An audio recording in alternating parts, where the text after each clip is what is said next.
Hi, I'm Paige Davis, and this is my demonstration speech on pyrography, and this is my audience. Do you ever feel like writing with fire? Well, today I'll teach you how. Pyrography, also known as writing with fire, began in 206 BC in ancient China. Follow along with me and I'll show you what you'll need, how to prep your materials, and give a few tips I learned along the way as a self-taught pyrographer. Let's start by gathering our supplies. We will need wood and a wood burner for the bare minimum, but I like to prep my wood with 220 grit sandpaper, and then I also like to use carbon paper to transfer a design that I have printed out from the computer and tape it onto my wood. So to transfer the design, I'm going to carefully place the design. This is a pre-drilled wood ornament, so I'm going to place it right up to the hole that I have already drilled. Tape it down and put some carbon paper between the design and the wood, making sure that the entire design is backed with the carbon paper. I'll use a pen to trace the design using heavy pressure in order to make sure that the entire design is transferred fully.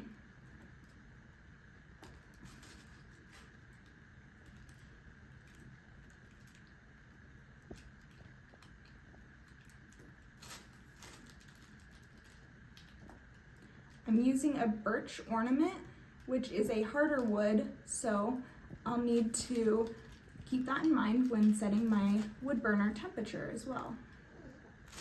Let's take a look. I'll pull the carbon paper off. Before removing the tape, I'll make sure that all of it transferred fully.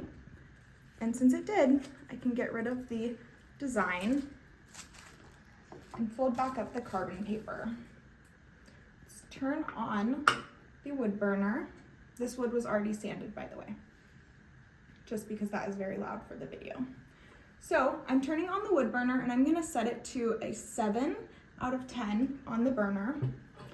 My wood burner came from a woodcraft store in Omaha, and they can also be bought at Hobby Lobby, Michael's, any craft store. The tip that I'm using to burn is called a nib. I will turn the temperature all the way up just so you can see. I'm using a large ballpoint tip to burn this outline, and this burner heats up very quickly, so I'm already ready to go. It's important when you're wood burning to have your hair pulled back out of the way and be sitting at a table with your hands steady so that you don't drop the burner. You want to hold it like you would a pen and make sure that the cord is out of the way. You can take a closer look as I'm outlining this. I want to use light pressure, unlike when I am transferring the design with heavy pressure. Using light pressure on sanded wood will make sure that the design stays solid in your line work and there's no dragging. So you can see this is nice and smooth. I'll show an example of what some heavy pressure would do.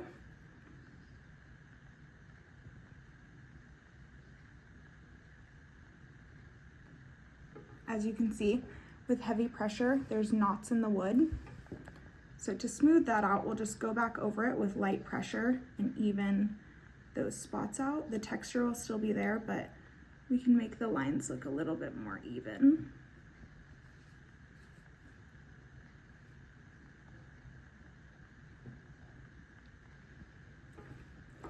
When I got started with wood burning, I saw a video online and asked my boyfriend, who is into woodworking, if he knew about what they were doing.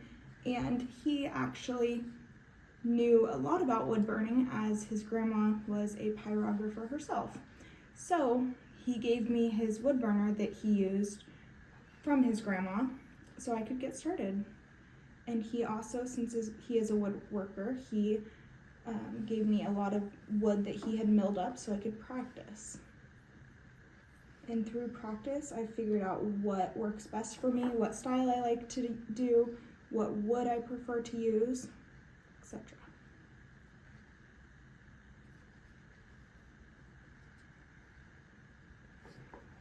This wood is birch and it's a harder wood, so I like to use 6 or 7 temperature, but finding out what temperature works best for you is something that you'll just have to practice with, because every burner is different and using different tips, they hold different amounts of heat. So as you can tell, this one is holding quite a bit of heat as it's orange.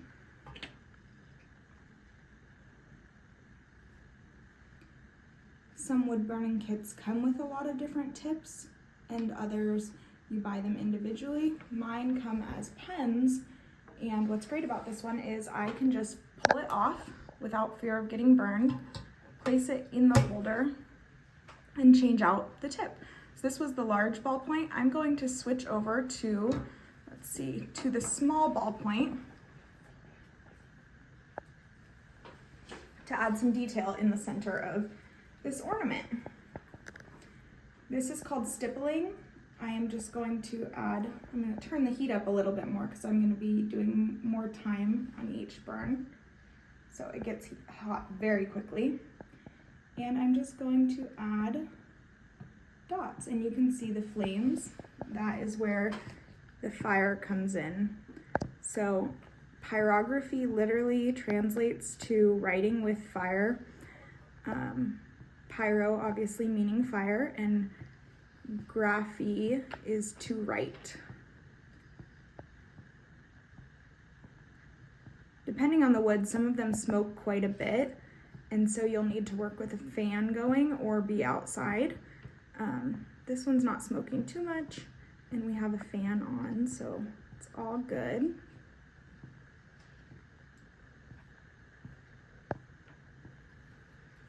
I'll go ahead and turn the temperature down and look at the stippling that created. Now, I'm done with that tip, and this one has cooled, so I will put this over here in the holder to cool, and I'm going to go in with the shading tip. Here is my shading tip. Like I said, as you practice, you'll learn what tips you like best. I like to shade on about an 8. I'm using even lighter pressure than I did to outline.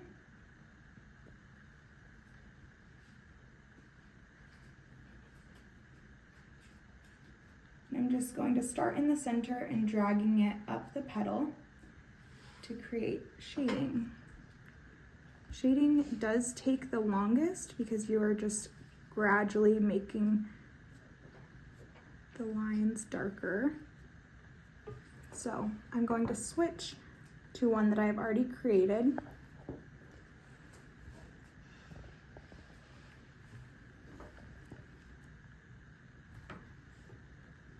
I like to place the flat edge of this just directly down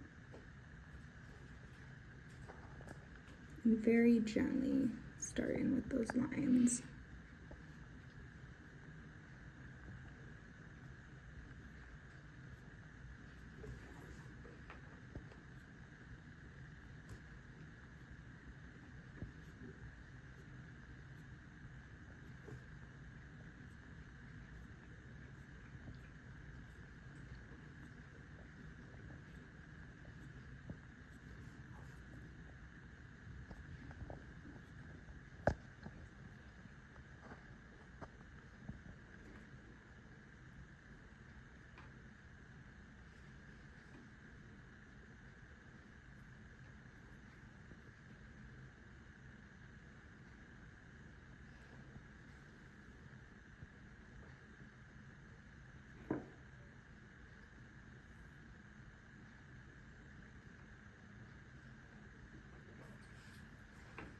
Okay, now that we are done, I'm gonna right away turn off the wood burner to make sure that I do not get burned, place it in its holder, and put it away.